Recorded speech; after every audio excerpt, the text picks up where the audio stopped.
मित्रों, जीवन में उस एक चीज को जानना चाहिए जिसको जानने के बाद सब कुछ जाना जाता है।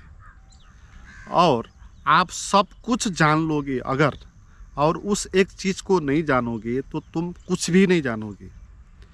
इसलिए जीवन में समय को गंवाना नहीं है। जो जानने योग्य है उसी पर काम करना है, उसी पे श्रम उठाना है। क्योंकि यहाँ भटकाने के लिए हजार चीज़ें हैं। कहते हैं सत्य का रास्ता एक ही होता है, मगर झूठ का रास्ता हजार होते हैं। झूठ नर्क आपको बुलाने के लिए चारों तरफ स्वागत किए बैठा है, और सत्य का जो रास्ता है वो एक है और बहुत दुर्गम है। इसलिए आपको भटकाने के लिए यहाँ बहुत सारी चीज़ें हैं, और अध्यात्म के नाम पर ऐसे ऐसे परंपरा है, ऐसे ऐसे लोग हैं जो आपको भटकाएंगे। और अध्यात्म में उस चीज़ को जानने के बजाय आपको किसी और चीज़ में उलझा रहेंगे, और चीज़ जानने के लिए आपको उत्प्रेरित करेंगे। जैसे मेरे पास भी बहुत सारे लोग आते हैं, कोई ज्योतिष के बारे में पूछता है, जो लॉ ऑफ अट्रैक्शन के बारे में पूछते हैं, हीलिंग वाले हैं, रेकी वाले हैं, हिप्नोसिस सिखाने के लिए कहने वाले मिलते हैं। माइंड रीडिंग क्या है, ग्रह दशा नक्षत्र, पास्ट लाइफ रिग्रेशन, ये कितनी सारी चीज़ें हैं। लोग इन चीज़ों को जानने को महत्व देते हैं क्योंकि उनको लगता है कि ये चीज़ ही जानने योग्य है, और इसको जानने के कारण हम उसको जान पाएंगे जिसको जानने के बाद सभी कुछ जाना जाएगा। हमको ऐसा लगता है, इसलिए हम अपना श्रम समय सब इसी में लगा देते हैं। और कितने लोग ज्योतिष में दिन रात लगे रहे हैं, पूरा जीवन इसी में लगाया है। वो एकदम गणना करेंगे, नक्षत्र ग्रह क्या है, कैसा है। लॉ ऑफ अट्रैक्शन वाले हो गए, वो एकदम से बैठ के आंख बंद करके एकदम विजुअलाइजेशन करेंगे। रेकी वाले हो गए, ऐसे हिप्नोसिस सिखाने वाले हो गए, ग्रह दशा वाले हो गए। तो अभी ये जो मॉडर्न सोसाइटी है, इसमें है ना, जो भी परंपराओं में चलता था अध्यात्म के नाम पर, अन्य चीज़ें जो चलती थी अभी भी चलती है, मगर थोड़ा एडवांस्ड होकर चल रही है। जैसे पहले ऐसी ही चीज़ों को लोग इस तरह इसको सीखते थे, जैसे काली विद्या हो गया, जादू टोना मंत्र, वशीकरण करने वाला है ना। जैसे इंद्रजाल एक किताब होती है, उसे सभी कुछ लिखा हुआ होता है। आपको किसी चीज़ को पाना है तो कैसे आप उसको पा सकते हो, किसी को प्राप्त बस में करना चाहते हो तो कैसे उसको बस में करें। ऐसे बहुत सारे चीज़ें वहाँ है। किसी को ठीक करना हो तो कैसे ठीक करें, और ये मंत्र, ये सब इंद्रजाल में वहाँ है। और अभी के लोग उस पर अंधविश्वास कहेंगे, इसलिए वो जो अंधविश्वास है पुराना, वो नया कलेवर के साथ मॉडर्न एज में आया हुआ है। लॉ ऑफ अट्रैक्शन के नाम पे, व हिप्नोसिस के नाम पे, व माइंड रीडिंग के नाम से, व रेकी हीलिंग इत्यादि के नाम से। मैं नहीं कहता ये सब गलत है, सबका अलग अलग साइंस होगा, सब ये काम भी करेंगे अपने जो भी विधा है उसके ऊपर। मगर आपको एक बात क्लियर होना चाहिए कि ये सब चीज़ें सीख के आप उसको जान नहीं पाओगे जिसको जानने से सब कुछ जाना जाता है। और ये जानने के लिए कितनी सारी चीज़ें हैं। इन चीज़ों को जानने, एक चीज़ को जानने के लिए भी आपको पूरा जीवन लगेगा, और बहुत सारी चीज़ें हैं। तो किन किन को जानना है, और आपके पास समय कहाँ है। और इनको पूरा जान ही लोगे तो भी क्या होगा। आपने ज्योतिष पूरा जान लिया तो क्या हो जाएगा। अगर आपने खुद को नहीं जाना, ज्योतिष को जाना, तो उससे क्या हो जाएगा। मेरे पास ऐसे बहुत बड़े बड़े ज्योतिष कभी कभी व्हाट्सएप पे फ़ोन करते हैं। वो कहते हैं कि गुरुजी, हम बहुत सालों से ज्योतिष विद्या सिखा भी रहे हैं, मेरे पास बहुत सारे लोग आते हैं, मगर इससे मैं कौन हूँ ये बात पता नहीं चला, तो आप बताएं। तो ऐसे मुझसे पास्ट लाइफ रिग्रेशन वाले भी कभी कभी बात करते हैं। वो कहते हैं कि 50-60 लोगों का पास्ट लाइफ रिग्रेशन करवा दिया है उन्होंने। पास्ट लाइफ में क्या क्या हुआ उस सबको उन्होंने, अपने को तो जाना ही है, 50 लोगों को औरों को भी उन्होंने करा दिया। मगर वो कहते हैं फिर भी गुरुजी इससे तो मुझे ये बात तो पता नहीं हुई, ध्यान की बातें या मैं कौन हूँ वो वाली बातें ये होगी भी नहीं। क्योंकि इन सब चीज़ों में आप क्या कर रहे हो, जो इस सब चीज़ को जानने वाला है उसको जानना छोड़ रहे हो और चीज़ों को जान रहे हो, तो इससे कैसे हो सकता है ना। और जो सबको जानने वाला है, सब चीज़ों को जानने वाला है, उसको डायरेक्ट जान लो तो आप जान लोगे उस चीज़ को, और उसको जान लोगे तो फिर और चीज़ों को जानने की आवश्यकता ही नहीं पड़ेगी आपको, क्योंकि आप उसी को जान लिया तो जानने वाला है ना। मगर आपने उसको जाना नहीं जो जानने योग्य है, जो सबको जानने वाला है, और बहुत सारी चीज़ों को जाना, तो उससे वो अज्ञान तो बना ही रहेगा ना। जैसे कोई आदमी है वो अपने को भूल गया और वो बहुत सारी चीज़ें जानता है, बहुत सारे सब्जेक्ट पर उनने PhD भी किया, नॉलेज भी हासिल कर लिया, मगर वो खुद को भूल गया कि वो कौन है, तो उसका ज्ञान का कोई भी महत्व उसमें है नहीं, है ना। तो यहाँ पर सबसे महत्वपूर्ण बात ये है, हमको समय गंवाना नहीं है ऐसे सारी चीज़ों को जानने के लिए। इनको जानने से भी आपको कुछ नहीं होगा। आप अगर बुद्धिमान हो तो आपको उसको जानना चाहिए जो आपके भीतर इन चीज़ों को जानने वाला है, और इसको जब आप जानोगे तब आपको ऐसा लगेगा कि आपने सब कुछ जान लिया फिर, क्योंकि यहाँ पर सब कुछ होता ही नहीं है ना। ये सब चीज़ें जो सब्जेक्ट हैं, जो भी विधाएं हैं, ये सब माइंड के भीतर के हैं, ये थॉट के भीतर के नियम है, ये सब मेट्रालिज्म है, ये सब भौतिक है। और भौतिक चीज़ों को जानने से आत्मिक चीज़ों का कोई भी लेना देना नहीं है। आप हो आत्मा, और ये सारी चीज़ें हैं सब भौतिक, विचार है भौतिक, और सब विचार के अंतर्गत ही सारे आएंगे। ये हिप्नोसिस, माइंड रीडिंग, और ये पास्ट लाइफ वाले, और रेकी हीलिंग, ज्योतिष, जो कुछ भी है, ये सब माइंड के अंतर्गत ही आएंगे। सब थॉट का ही साइंस है, और आप जो हो वो थॉट नहीं हो। तो आप जो थॉट नहीं है उसको जान लो तो आप उन सारे चीज़ों से अलग हो गए, आप अलग ही दुनिया में चले गए। तो आपको जानने की आवश्यकता ही नहीं पड़ेगी, और जान के भी आप क्या करेंगे। और इसमें ये भी होगा कि आप इन सारी चीज़ों को जानने से आपका अहंकार बढ़ेगा, और उस चीज़ को, जिसको जानने के बाद सभी कुछ जाना जाता है, उसको जानने के लिए अहंकार को तो शून्य करना होगा ना। तो इसलिए उल्टा हो गया। ये सारी चीज़ें जानने से आपके भीतर अहंकार बढ़ेगा, और अहंकार ये सारी चीज़ें जानना चाहता है, क्योंकि ये सारी चीज़ जान के अहंकार अपने को बड़ा ज्ञानी घोषित करना चाहता है, जानने वाला हूँ मैं, बड़ा हूँ। और अहंकार इन सारी चीज़ों को जान के अपना लाभ हासिल करना चाहता है, वो ज़्यादा पैसा कमाना चाहेगा, अपना स्वास्थ्य की रक्षा करना चाहेगा, दूसरों को हानि पहुंचना चाहेगा। ये सारी चीज़ें जो भी है ना, ये सब अहंकार को पोषित करने के लिए है। मगर यहाँ पर सबसे बड़ी जो समस्या है हमारी, सबसे बड़ा जो भ्रम है वो अहंकार है। जिस अहंकार को मिटाना है, जिस अहंकार को मिटाने के बाद ही हम उसको जान सकते हैं जो जानने योग्य है, और उसी अहंकार को बड़ा करने के लिए हम ये सब सीख रहे हैं। तो फिर इन बातों के पीछे जाके आप भटकेंगे। अगर आप भटकना चाहते हैं तो इन सारी बातों पर जाओ।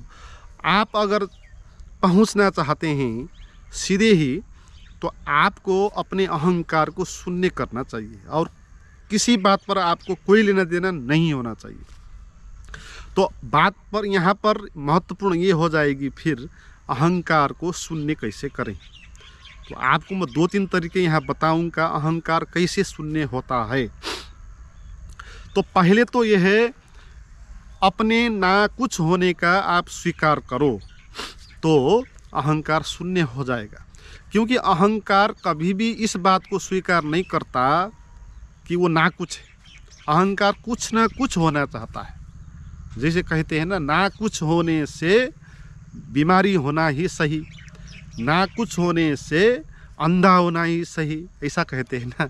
हम ना कुछ होने को स्वीकार नहीं पाते, क्योंकि अहंकार यहाँ पर मिट जाता है ना। अहंकार का अर्थ है कुछ, है ना। मैं यानी कुछ। अगर मैं कुछ भी नहीं हूँ, ना कुछ हूँ, तो फिर वहाँ अहंकार खड़ा नहीं हो पाएगा। क्योंकि अहंकार तो दिखावा है ना, दूसरों के आगे अपने को बड़ा दिखाने का व्यवस्था है अहंकार। और दूसरों के आगे बड़ा वो तभी हो सकता है जब वो कुछ होता है, तो ना कुछ होगा तो दूसरे से छोटा हो जाएगा ना। इसलिए कोई भी आदमी अपने को ना कुछ होने को स्वीकार नहीं करता। आप देखें ना, किसी को भी आप देखें, कोई भी ना कुछ होने के लिए स्वीकार नहीं करेगा। कोई भी इस तरह अपने को स्वीकार नहीं करेगा कि जैसे मैं कुछ जानता नहीं, है ना। बड़े से बड़े अज्ञानी भी कहेगा मैं ज्ञानी हूँ, मैं बहुत सारी चीज़ जानता हूँ।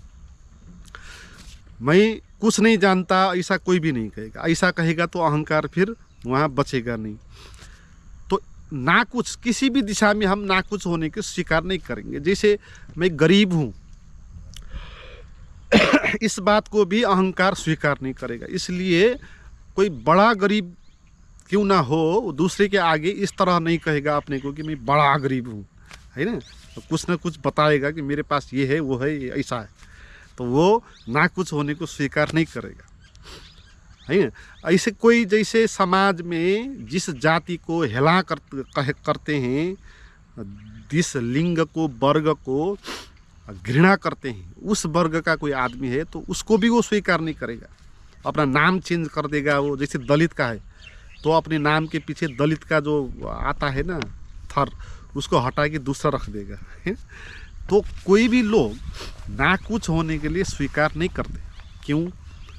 क्योंकि अहंकार ना कुछ होने में वो गिर जाता है। मगर सच यही है कि हम ना कुछ है। ये तो ज़बरदस्ती थोपी हुई मान्यता है ना, मैं ये हूँ, वो हूँ, ये सब। और आप अगर ये सब हो तो आप बाहर हो।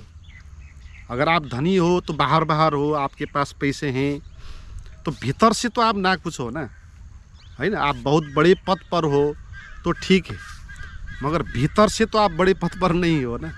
तो भीतर से आप क्या हो? ना कुछ हो। यह आपका सत्य है। तो इसको स्वीकारना है। इसको स्वीकारेंगे तो अहंकार वहाँ खड़ा नहीं हो पाएगा। अहंकार के लिए कुछ ना कुछ होना चाहिए। इसलिए अहंकार को शून्य करना चाहते हो तो स्वीकार करो कि मैं ना कुछ हूँ, शून्य हूँ। जैसे आसपास शून्य है ना, ना कुछ है, मैं भी यही हूँ और सत्य यही है। यहाँ पर आपको इसीलिए नहीं कहा गया कि ऐसा कहोगे तो आपको फ़ायदा होगा, तो मानो। ये सच बात है, मानने की बात है ही नहीं। ऐसा है ही कि हम कुछ अलग ऐसा इकाई के रूप में नहीं है। हम ऐसे ही अस्तित्व है जैसे बाहर ना कुछ है, कुछ नहीं है, है ना। क्योंकि कुछ अगर होगा तो वो क्षुद्र हो जाएगा ना। कुछ भी अगर होगा, चाहे जितना भी बड़ा क्यों ना हो, वो क्षुद्र ही हो जाएगा। जैसे कोई अपने को बहुत बड़ा मान ले, जैसे कोई अपने को सम्राट मान ले, तो वो क्षुद्र हो ही जाएगा। क्योंकि जितना भी सम्राट क्यों ना हो, इस पूरा ब्रह्मांड के आगे एक छोटे से देश का सम्राट होने का कितना मूल्य होगा। इसलिए अहंकार अपने को जितना भी बड़ा क्यों ना माने, वो क्षुद्र ही हो जाता है। मगर अगर कोई ना कुछ होने को स्वीकार कर दे तो वो संसार में सबसे बड़ा हो जाएगा। क्योंकि ना कुछ तो इतना बड़ा है, सभी जगह पर व्याप्त है ना। अगर आप ना कुछ हो तो ये सारा का सारा ब्रह्मांड ना कुछ है, तो आप उस ना कुछ वाले ब्रह्मांड में आप एक हो जाओगे और उतना ही बड़ा आप भी हो जाओगे।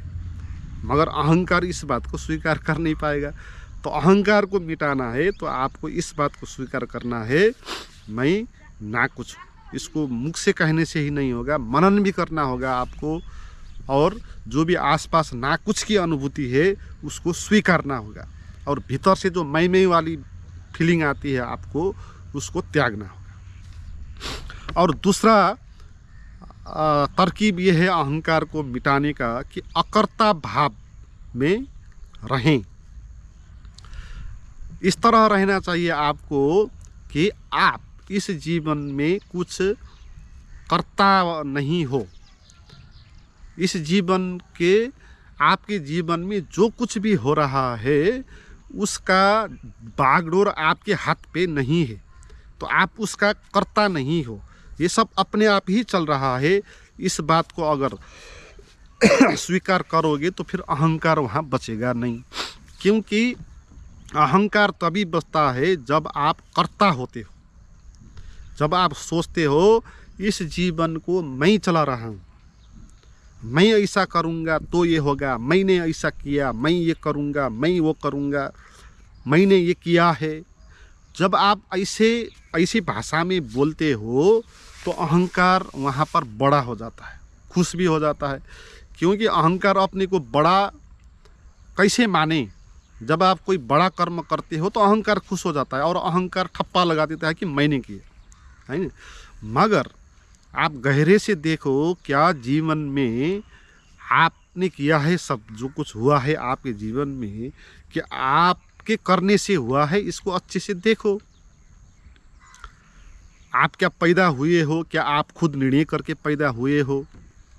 आप जब मरोगे, क्या आप निर्णय करके मरोगे वहाँ? और आपके भविष्य में जो कुछ भी होगा, ये अभी तक हुआ है कि आपके सोचने से हुआ है ना।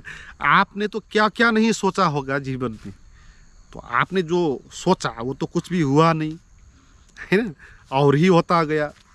और कभी कभी मिल जाता है, कभी कभी आप भी सोचते हो और अस्तित्व में भी वही होता है, तो कभी कभी मैच हो जाता है। तो इस कारण आपको लगता है कि आप उसका कर्ता हो गए। यह आपका भ्रम है, गहरे से देखना होगा। क्या आपके शरीर में पाचन प्रक्रिया हो रही है? क्या आप उसको कर रहे हो? क्या कर रहे हो आप कुछ भी नहीं कर रहे हो। आपका जो जीवन है, जो शरीर है, उसमें श्वास प्रश्वास क्या आप ले रहे हो? आप रात सोते हो तब भी श्वास प्रश्वास की प्रक्रिया चल ही रही होती है। आप अगर करता हो तो थोड़ा सा भी करके दिखाओ अगर, है ना। जैसे आपको भूख नहीं लग रही है तो आप भूख लगा के दिखाओ, तो आप मानेंगे कि आप करता हो, है ना।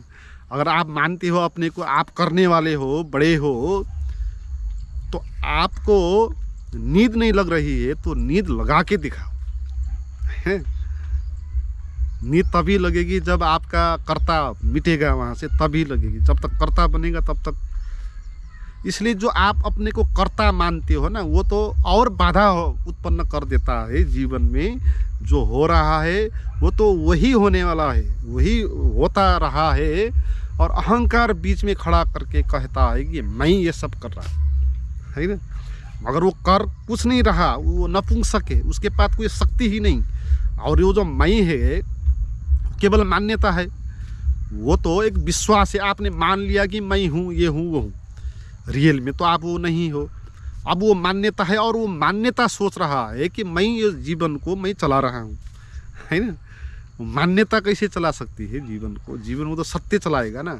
आपके शरीर है, शरीर का नियम है प्रकृति का, वो सब चलाएगा।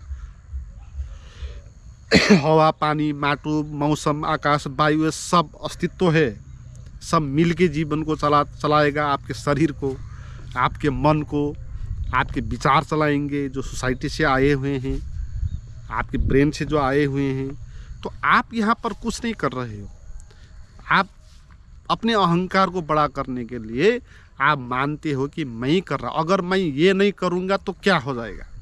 हम इस तरह सोचते हैं, मुझे ऐसा करना चाहिए। दिखाई देने में ऐसा लगेगा कि ये अहंकार नहीं है, क्योंकि कई सारे लोग ऐसे होते हैं जो अच्छे कर्म करना चाहते हैं। अच्छे कर्म वो कर नहीं पाएंगे तो उनको दुख लग जाएगा, और हम ऐसे लोगों को बहुत अच्छा आदमी कहेंगे, क्योंकि अच्छा कर्म करने वाला है ये तो, है ना। मगर अच्छा कर्म करने में अगर वो मानता है अगर मैं ये अच्छा कर्म नहीं करूँगा तो फिर ये बुरा हो जाएगा, तो अपने को वो फिर कर्ता मान रहा है वहाँ। अगर मैं नहीं करूँगा अच्छा तो फिर बुरा हो जाएगा, तो इस तरह वो सोचता है। इसलिए अपने को जानो कि आप अकर्ता हो, आप इस जीवन का निर्णायक नहीं हो, इस जीवन का चालक आप नहीं हो। ये जीवन बहुत सारे नियमों से आगे चलता है, आप इसमें केवल निमित्त मात्र हो, है ना, अकर्ता हो, इस भाव में आप रहो तो अहंकार फिर विदा हो जाएगा। अहंकार बीच खड़ा नहीं हो पाएगा, क्योंकि आप उसको खड़ा ही नहीं होने दे रहे हो। तो करने वाला ही नहीं है तो खड़ा होकर क्या करेगा, है ना। जब आप कहोगे तू ही करने वाला है तो बीच हाँ मैं करने वाला हूँ होकर खड़ा होगा। तो तीसरा तरकीब ये है अहंकार को विदा करने का कि आप निर्विचार ध्यान करो, है ना। हमारे माइंड में जो भी विचार चलते हैं वो सब अहंकार के लिए चलते हैं, इस बात को समझ लेना। हमारे माइंड में जो विचार चलते हैं ना, नॉन स्टॉप चलते रहते हैं, वो क्यों चलते रहते हैं? उसी मैं के लिए चलते रहते हैं, है ना। मैं है एक हमारा जो मानता है अपने को मैं करता हूँ, जो मानता हूँ कि मैं ये हूँ वो हूँ, है ना। अब वो अहंकार ये हूँ वो हूँ भी नहीं है, करता भी नहीं है। अब उसकी दिक्कत ये है कि वो कैसे अपने को इस्टेब्लिश करे।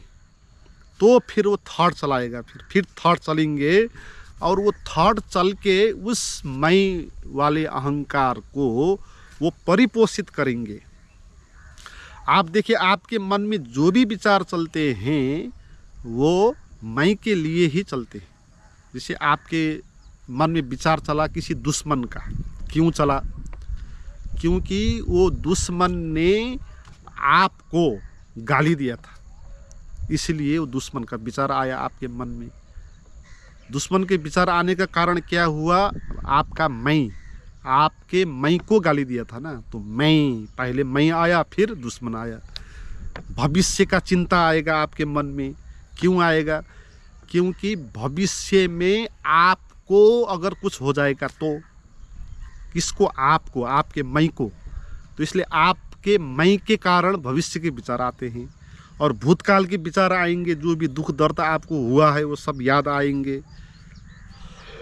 क्यों आएंगे? क्योंकि आपके साथ ऐसा ऐसा हुआ था, आप जैसे आदमी के साथ, आपके मैं जैसा आदमी के साथ ऐसा ऐसा हुआ था। तो सेंटर में क्या हुआ? आपका मैं। इसलिए हमारे माइंड में जो भी विचार चलते हैं वो क्यों चलते हैं?